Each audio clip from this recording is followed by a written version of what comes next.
오늘은 에베소서 강의 13번째 시간인데요. 4장 25절에서 32절 말씀 본문으로 더할 것과 뺄 것이라는 제목으로 말씀 전하겠습니다. 저에게는 딸과 아들이 있습니다. 이 아이들이 둘 다 저를 많이 닮았어요. 특히 딸은 완전히 저랑 판박이라는 이야기를 많이 듣습니다. 교회 부임 초기에 딸이 교회 엘리베이터를 탔습니다. 그런데 함께 탄 교인들이 혹시 처음 봤는데 혹시 이랬다는 거예요. 그래서 저희 딸이 그랬답니다. 네, 맞습니다. 담임 목사님 딸입니다.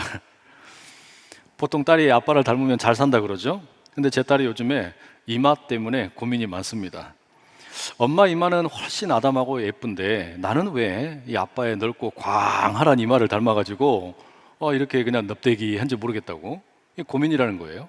남동생에게 제안을 합니다. 정준아, 누나랑 이마 바꾸지 않을래? 아빠 닮은 내 이마는 네가 가지고 엄마 닮은 너 이마는 나한테 주라.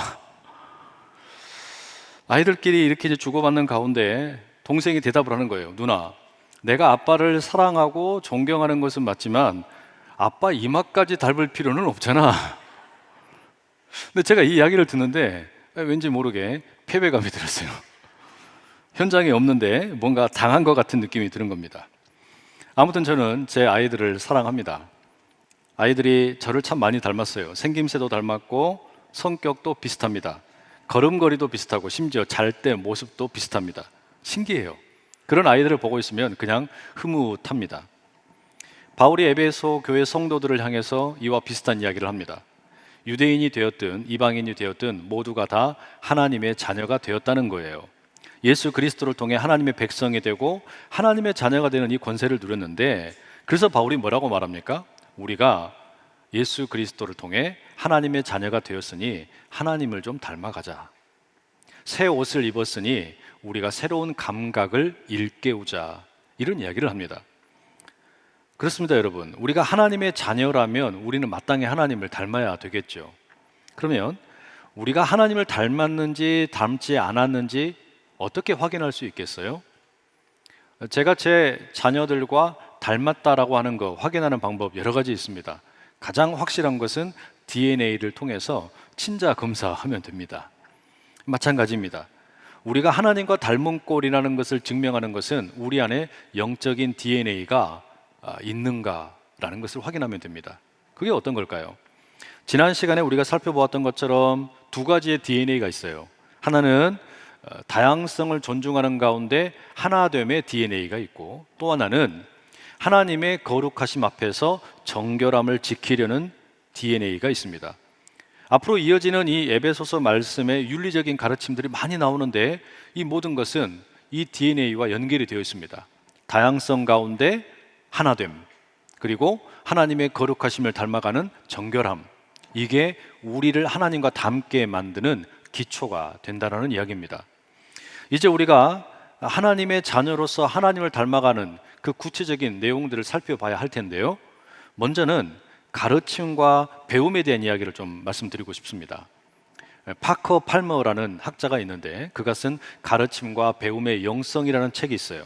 이 책에 보면 우리가 가르치고 배우는 일이라고 하는 것은 일종의 공간을 만드는 일이다, 이렇게 이야기합니다. 구체적으로 이야기하면 개방성의 공간, 경계를 세우는 공간, 그리고 환대의 분위기를 만드는 공간이 필요하다는 이야기입니다. 개방성에 대한 말씀을 먼저 드리자면 이렇습니다. 사람들이 정말로 진리를 알고자 한다면 가장 먼저 필요한 게 뭐냐면 내가 모른다는 사실을 인정하는 겁니다. 모른다는 사실을 인정해야만 진리를 알아갈 수 있겠죠. 그런데 많은 경우에 사람들이 자신의 무지함을 감출 때가 많아요. 허세를 부리면서 아는 것처럼 행동을 합니다. 왜냐하면 내가 모른다는 거, 무지함을 들키는 것이 두렵기 때문입니다. 따라서 우리가 진리를 정말로 배우고 실천하려고 하면 제일 먼저 필요한 게 뭐냐면 나의 무지함을 인정을 하고 개방하는 겁니다. 그래서 이 작가가 뭐라고 이야기하냐면 그래야만 진리가 우리 가운데 찾아올 수 있고 그 진리가 우리 안에서 무언가 역사할 수 있다는 이야기예요. 에베소서 4장 20절에 보면 오직 너희는 그리스도를 그같이 배우지 아니하였느니라 라고 말합니다. 우리가 길이요 진리요 생명이 되시는 예수님을 배우는 학생이라는 이야기입니다. 우리가 함께 모여서 예배드리는 이 공간이 뭡니까? 가르침과 배움의 공간이에요. 예수님께서 우리를 가르치시고 우리는 예수 그리스도를 통해 하나님을 배우는 학생이라는 이야기입니다. 그러니 이 과정에서 우리에게는 뭐가 필요하냐면 우리의 마음을 개방하는 게 필요해요.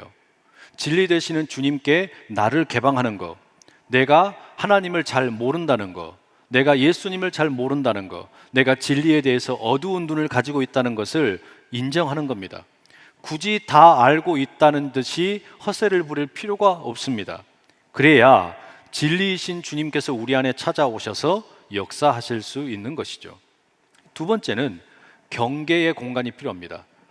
우리가 배움의 공간을 개방을 했다면, 내 마음을 열었다면 잘한 일입니다. 그러나 진리가 그렇게 개방된 공간으로 우리 안에 들어오고 우리 안에서 역사하려고 할 때 경계가 없으면 무슨 일이 벌어질까요? 그 진리가 다 빠져나가게 됩니다. 예를 들어 여기 여러분 컵이 하나 있습니다. 우리가 이 컵에다가 이제 무언가를 담으려고 합니다. 그럼 먼저 뭐가 필요해요? 컵 속에 들어있던 본래 들어있는 것을 비워내야 됩니다. 그게 개방이겠죠? 그리고 이제 우리가 새로운 것을 담습니다.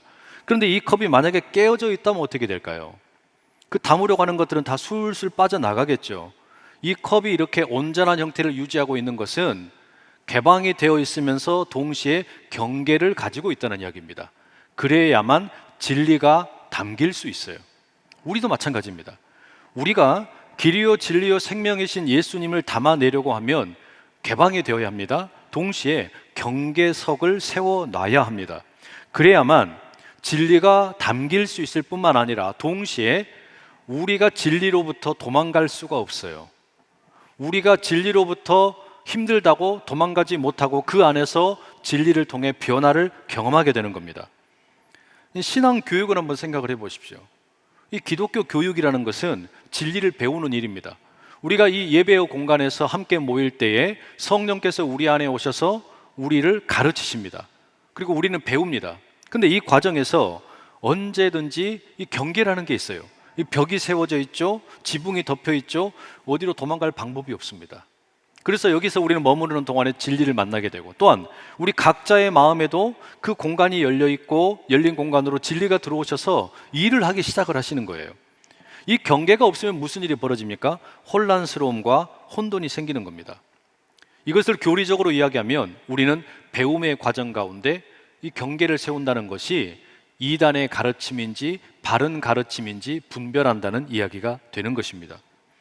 세 번째, 우리가 이 가르침과 배움의 공간 가운데 환대의 분위기를 만들어 갑니다. 이게 무슨 얘기일까요? 환대라고 하는 것은 서로에 대해서, 그 서로의 아픔이나 갈등에 대해서 서로가 가지고 있는 의견이나 생각에 대해서 내가 주의 깊게 받아들인다라는 뜻입니다. 왜냐하면 이게 왜 필요한가 하면, 여러분, 우리가 새로운 것을 배운다라고 하는 것은 언제나 고통스러운 일이에요. 진리를 배운다라고 하는 것은 절대로 그냥 즐거운 일이 아닙니다. 왜 그런 거 하니? 내가 익히 알고 있던 내용물을 먼저 버려야 하기 때문입니다. 익숙한 것을 버리고 새로운 진리를 받아들여서 그것이 내 것이 되게 만들어야 하니까, 그러면 어때요? 고통스럽죠. 익숙한 것을 버리고 새로운 것에 나를 적응시키려고 하니까 쉽지가 않은 겁니다. 그래서 모든 진리를 추구하는 일은 고통스러운 일입니다. 가르치는 일도 배우는 일도 고통이 따라오기 마련입니다. 때문에 이 과정에서 누군가가 나에게 귀를 기울여주고 나를 환대해주고 내 이야기에 귀를 기울여주면 이 기독교의 진리를 받아들이는데 조금 더 수월할 수 있는 것이겠죠. 이처럼 여러분, 우리가 함께 예배드리는 공간은 가르침과 배움의 공간이고, 이곳은 개방성과 경계와 환대가 함께하는 곳입니다. 바로 그때 우리는 진정으로 길이요 진리요 생명이신 예수님을 온전히 받아들일 수 있게 되는 것이죠. 제가 자주 말씀드리는 내용이지만 우리가 하나님께서 예수 그리스도를 통해서 행하신 일에 대해서는 그렇게 어려워하지 않습니다. 하나님께서 나를 구원하셨다, 예수님께서 십자가에 죽으시고 부활하심으로 내게 새 생명을 주셨다, 모두가 좋아합니다. 모두가 다 은혜를 받아요. 그런데 이제 어려운 건 뭐냐면 그 은혜를 경험한 우리가 어떻게 살아야 할 것인가. 이것을 이제 우리 몸에 익숙하게 만들어가는 과정이 어렵습니다. 그 안에 우리는 갈등하기도 하고 그 진리 앞에서 무너질 때도 있는 거예요. 그런 점에서 제가 권면을 드리고 싶습니다. 여러분, 이제 우리가 에베소서 1장, 2장, 3장에서는 하나님의 행하신 일을 들었다면 4장, 5장, 6장은 우리가 무엇을 해야 할 것인가에 대한 이야기예요. 이야기를 들으실 때 가르침과 배움의 공간을 스스로에게 늘 만들어 가십시오. 자기 스스로를 개방을 하는 거예요. 그리고 혼란스럽지 않도록 경계석을 세우는 것을 경험해야 됩니다. 그리고 환대를 경험할 수 있는 그런 어떤 믿음의 공동체, 믿음의 친구들이 있는 게 참 좋습니다. 그래야만 내가 고민하고 있는 거, 신앙적인 어려움들 훨씬 더 수월하게 풀어갈 수 있다는 이야기입니다. 그 핵심이 뭘까? 저는 그것을 건강검진에 비유해서 좀 말씀드리고 싶어요. 우리가 때때로 건강검진을 받지요. 키, 몸무게, 근육량, 스트레스의 정도, 시력, 청력, 또 골밀도, 구강 상태, 오장육부의 상태, 이런 것들을 다양한 의료 기기를 통해서 확인을 합니다. 그리고 결과가 나오면 이제 의사 선생님과 상담을 하게 되죠. 여러분, 그 상담의 핵심이 뭡니까? 결국은 더할 것은 더하고 뺄 것은 빼는 겁니다. 예를 들어서 근육량이 모자라면 근육량을 더해야 합니다. 지방이 너무 많으면 지방을 빼야 합니다. 당뇨가 심하면 달고 자극적인 음식을 빼야 합니다. 골다공증의 징후가 너무 높으면 비타민 D를 많이 더해야 합니다.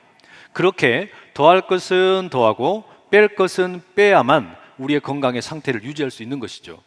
마찬가지예요. 우리가 신앙적으로도 그와 같은 일이 똑같이 필요한 겁니다. 더할 것은 더하고 뺄 것은 빼야만 우리가 영적인 DNA가 비로소 자리 잡게 되는 겁니다. 근데 문제는 뭐냐면 이게 쉽지가 않아요. 더할 것을 더하고 뺄 것을 빼는 게 당연한 것처럼 보이는데 쉽지가 않습니다.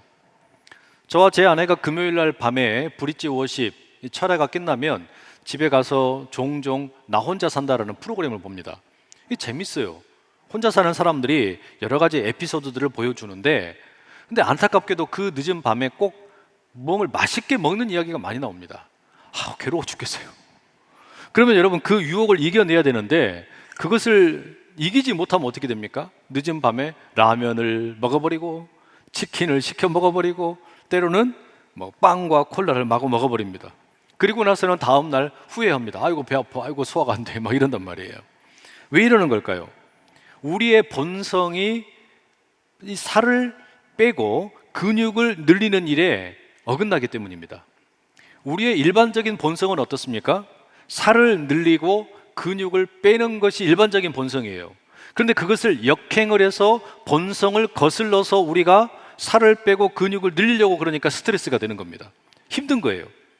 저는 아침, 점심, 저녁이면 체중계에 수시로 올라갑니다. 몸무게를 재요. 그래가지고 제가 생각하기에 정상적인 범위를 벗어났다고 생각을 하면 밥도 안 먹고 식사량도 줄이고 달리기도 하고 이렇게 살을 빼려고 합니다. 그래야만 몸의 건강을 유지할 수 있으니까, 그래야만 내 본성을 이겨내면서 건강을 지킬 수 있다고 생각하기 때문입니다. 마찬가지예요. 우리가 새 옷을 입었기 때문에 자연스럽게 새로운 감각이 나타나야 되는데 이게 쉽게 훈련되지 않습니다. 예수 그리스도의 옷을 입었는데 옛 사람을 벗어버리고 새 사람이 되었지만 우리 안에 있는 옛 본성이 우리를 계속해서 지배하려고 합니다. 때문에 우리는 이것을 더할 것을 더하고 뺄 것을 빼는 연습이 지단하게도 많이도 필요합니다. 오늘은 세 가지 말씀을 드리려고 해요. 언어와 분노, 그리고 일의 영성에 대한 내용입니다. 이 모든 것의 핵심은 설교의 제목처럼 더할 것을 더하고 뺄 것을 빼는 일입니다. 첫 번째 주제는 언어입니다. 25절 제가 읽어드립니다. 그런즉 거짓을 버리고 각각 그 이웃과 더불어 참된 것을 말하라. 이는 우리가 서로 지체가 됨이라. 가장 먼저 이야기하는 게 이 사도 바울이 이 교회 성도들을 향해서 우리가 새 옷을 입은 사람으로서 새로운 감각을 일깨워야 되는데 제일 먼저 이야기하는 게 뭐냐면 언어예요. 우리의 말입니다. 그만큼 언어와 말이라고 하는 것이 우리의 삶에 중요하다라고 하는 것이겠죠. 언어에 대해서 더할 것은 뭐고 뺄 것은 뭘까요? 더할 것은 참된 것이고 뺄 것은 거짓이라고 말하고 있습니다. 사소한 거짓말도 하지 말고 진리를 말하도록 촉구하는 겁니다. 그렇게 해야 하는 이유가 뭐냐? 25절에 보니까 우리가 서로 지체이기 때문이라고 밝히고 있습니다. 여러분, 이걸 가만히 생각해 보면 당연한 겁니다. 바울이 교회를 가리켜 뭐라 그랬습니까? 다양성을 존중하는 가운데 하나 되는 공동체라 그랬어요. 이게 영적인 DNA예요. 그러면 교회는 한 몸이라는 이야기입니다. 예수 그리스도를 머리로 하고 한 몸을 이루는 공동체인데 이 몸에는 다양한 지체들이 있습니다. 근데 여러분, 한 몸을 이루는 지체가 서로에게 거짓말을 한다면 어떤 일이 벌어질까요? 난감합니다. 예를 들어서 지금 제 몸에 있는 위장이 아픕니다. 뭔가 탈이 났어요. 그런데 위장이 거짓말을 합니다. 아픈데 아프다고 말을 하지 않고 멀쩡하다고 이야기합니다. 괜찮다고 이야기합니다. 내가 소화를 시킬 수 있다고 이야기합니다. 그러면 손이 매운 음식을 집어서 입에 집어넣습니다. 그리고 위장으로 들어갑니다. 무슨 일이 생길까요? 더 심각한 탈이 나겠죠. 생각만 해도 끔찍한 고통입니다. 여러분, 그렇습니다. 한 몸을 이루는 지체가 이처럼 서로에게 거짓말을 하게 되면 몸의 건강이 악화되는 거예요. 이건 당연한 일입니다. 특히 바로 그런 이유 때문에 바울은 우리가 서로에게 이야기를 할 때 거짓말은 빼고 참된 것은 더해라 라고 이야기하는 겁니다. 덧붙여서 29절에도 언어에 대한 이야기를 들려줍니다. 세번역 성경으로 읽어드립니다. 나쁜 말은 입 밖에 내지 말고 덕을 세우는 데 필요한 말이 있으면 적절한 때에 듣는 사람에게 은혜가 되게 하십시오. 여러분, 말이라고 하는 것, 언어라고 하는 것은 하나님께서 인간에게만 주신 특별한 능력입니다. 이건 우리가 하나님을 닮았다는 일종의 표징이에요. 하나님께서 말씀하시는 것처럼 우리도 말을 합니다. 그래서 우리 모두가 다른 짐승들과 구별이 되는 것이죠. 그렇기 때문에 바울은 하나님을 닮아 말을 하는 우리에게 나쁜 말은 입 밖에도 내지 말라고 이야기합니다. 나쁜 말은 덜어내라는 거예요. 그건 다 빼라는 이야기입니다. 여기 나쁘다는 이야기는 그 나무가 열매가 썩었다는 것을 지칭하는 표현입니다. 그러니 나쁜 말은 썩은 말을 내뱉는 겁니다. 그 썩은 말을 듣게 되면 그 사람 역시 병들게 됩니다. 때문에 이 나쁜 말은 우리의 입에서 빼야 되는 겁니다. 대신에 무슨 말을 더하라고 이야기하냐면 덕을 세우는 말을 더하래요. 이 덕이라는 말을 헬라어로 읽어보게 되면 아가토스라고 되어 있습니다. 좋다는 이야기입니다. 야, 좋다. 아주 다양한 의미에서 좋다는 뜻인데 이 좋다는 말 속에는 여러 가지 의미가 있어요. 화평케 하는 말, 관계를 개선하는 말, 누군가를 격려하는 말, 응원하는 말, 위로하는 말입니다. 이런 말을 우리 언어에는 더 많이 더하라는 거예요. 그때에 우리의 언어가 하나님을 닮아서 훨씬 더 아름답게 되겠다는 이야기죠. 정리하면 여러분, 우리의 언어가 거짓과 나쁜 말은 다 빼내고 진리와 덕을 세우는 말은 점점 더할 수 있기를 간절히 소망합니다. 두 번째, 분노에 대한 이야기를 들려줍니다. 26절, 27절 읽겠습니다. 분을 내어도 죄를 짓지 말며 해가 지도록 분을 품지 말고 마귀에게 틈을 주지 말라. 26절 맨 앞에 보면 분을 내어도 죄를 짓지 말아라. 이게 문자적으로 번역을 하면 분을 내라 하지만 죄는 짓지 말라 이렇게 되어 있습니다. 그러니까 분노라고 하는 것에 대해서 금하는 게 아니에요. 분노라고 하는 것은 허용이 되고 있습니다. 다만 죄가 되는 것은 피하라고 이야기합니다. 그러니 이 분노와 관련해서 여러분 우리가 이야기할 때 역시 더할 것이 있고 뺄 것이 있어요. 분노와 관련해서 우리가 더할 것은 뭐냐면 분별력입니다. 뺄 것은 뭐냐면 즉흥적인 반응이에요. 이걸 조금 설명을 좀 드릴게요. 성경에 보면 두 가지 종류의 분노가 있습니다. 의로운 분노가 있고요, 불의한 분노가 있습니다.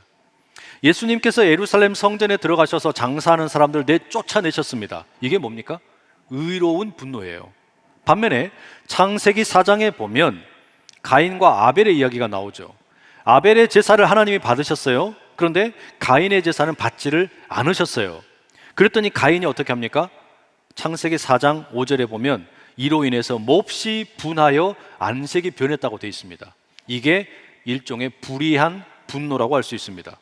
그러니까 우리가 분노가 완전히 원천적으로 봉쇄되어 있는 게 아니라 나의 이 분노가 건강한 분노인지 아니면 무언가 잘못된 분노인지 분별할 수 있어야 된다는 이야기입니다.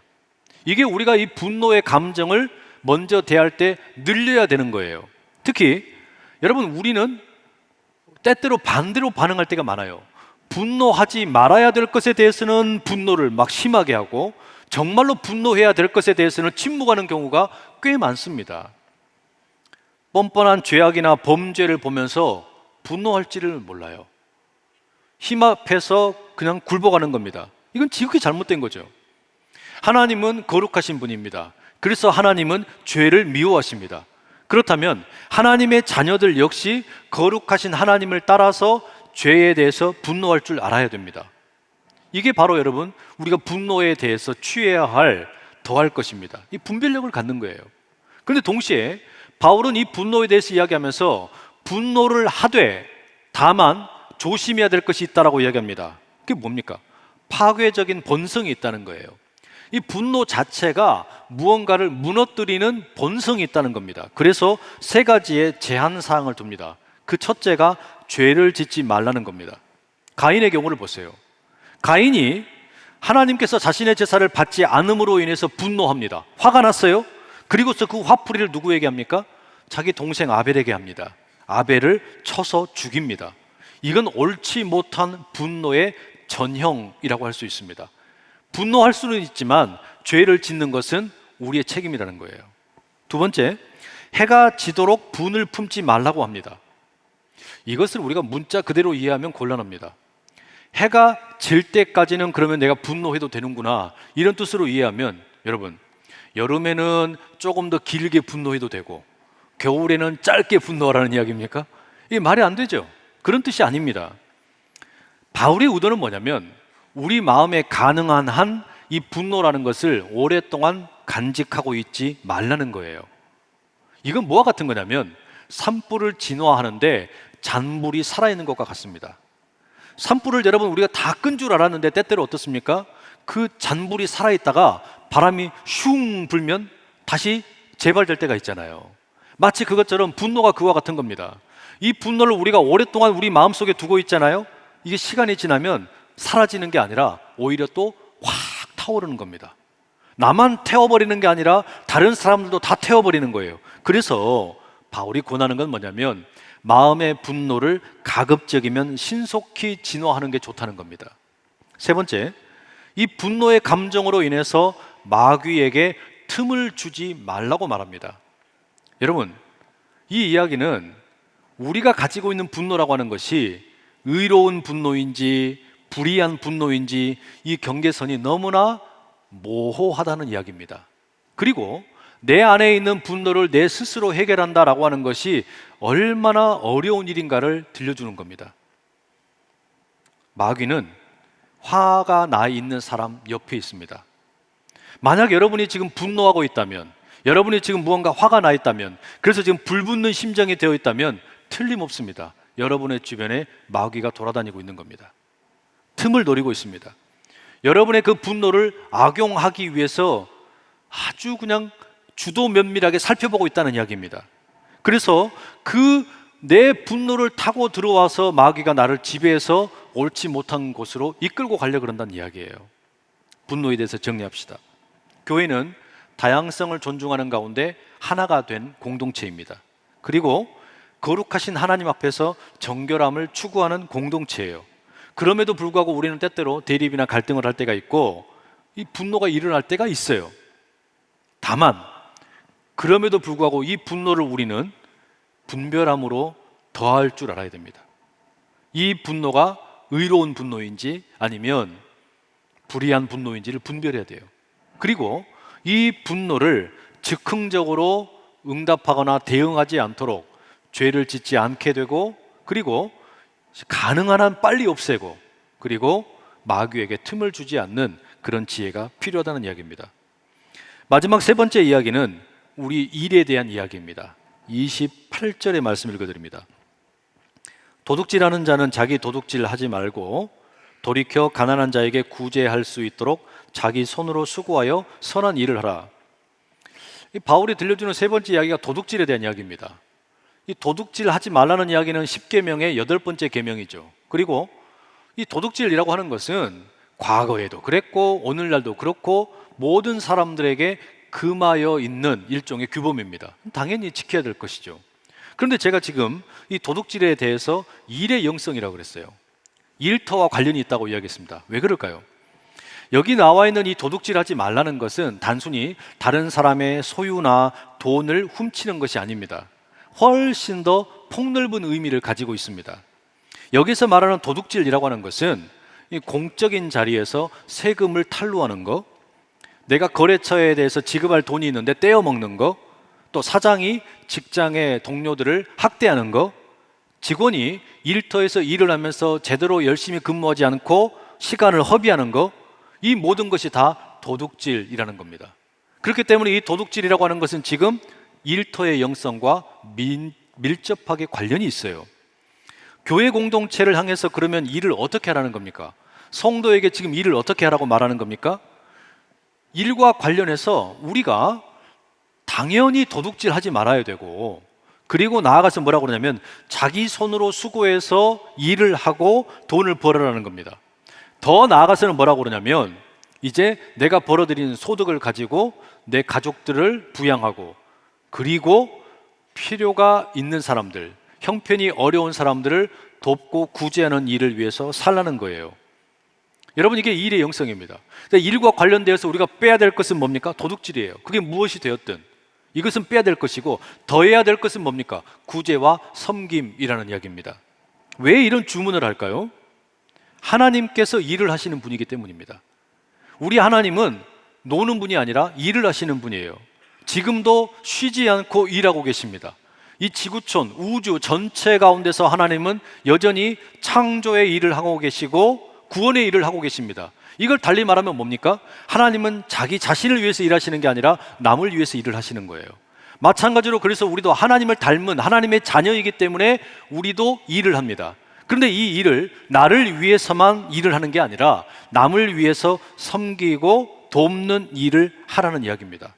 여러분, 이게 성도에게 주어진 일터의 영성이라는 것이죠. 여러분, 오늘 우리가 함께 나눈 이 바울의 가르침에 대해서 어떻게 생각하십니까? 새 옷을 입은 나에게 그에 어울릴 만한 감각이 깨어나야 하는데 어떻습니까? 언어의 문제, 분노의 문제, 일터의 문제, 어느 것 하나 쉽지 않습니다. 그 가운데 가장 어렵게 느껴지는 건 하나만 딱 붙드십시오. 그리고 오늘 이렇게 다짐하시면 좋겠어요. 진리의 영이신 성령께서 우리 안에 찾아오셔서 그 문제를 놓고 내가 씨름을 할 때 나를 온전히 빚어주실 수 있도록 맡겨드릴 수 있기를 소망합니다.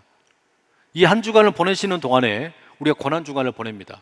이 고난주간 가운데 여러분, 이 세 개 가운데 딱 하나만 붙드십시오.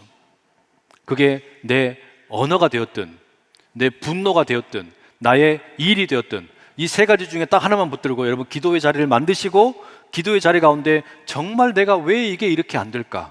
왜 이게 어려울까? 그것을 인정을 하고 주님께 맡기는 거예요. 그리고 가만히 나의 내면을 살피시는 겁니다. 이 한 주간 보내신 다음에 부활절을 맞으실 때 주께서 어떻게 내 안에서 일하셨는지 그걸 마음껏 나누는 우리 모두가 될 수 있기를 간절히 소망합니다. 기도하겠습니다. 사랑하는 하나님 아버지, 우리는 하나님의 자녀입니다. 때문에 하나님을 닮아가는 것이 마땅합니다. 옛 사람을 벗어버리고 새 옷을 입었으니 새로운 감각이 일깨워지게 하옵소서. 그리하여 그 진리가 우리 안에 찾아올 때 개방할 줄 아는 공간을 만들고 경계선을 세우고, 그리고 환대의 공동체를 경험하여 나의 이 분투가 온전히 내 몸의 습관이 되어 건강한 믿음의 습관들을 만들어갈 수 있도록 도와주시옵소서. 언어의 문제, 분노의 문제, 일터의 문제 주님께 맡겨드립니다. 진리의 영이신 성령께서 오셔서 우리를 가르치시고 인도하여 주시옵소서. 주의 말씀에 주의 종이 순종하겠나이다. 예수님의 이름으로 기도드립니다. 아멘.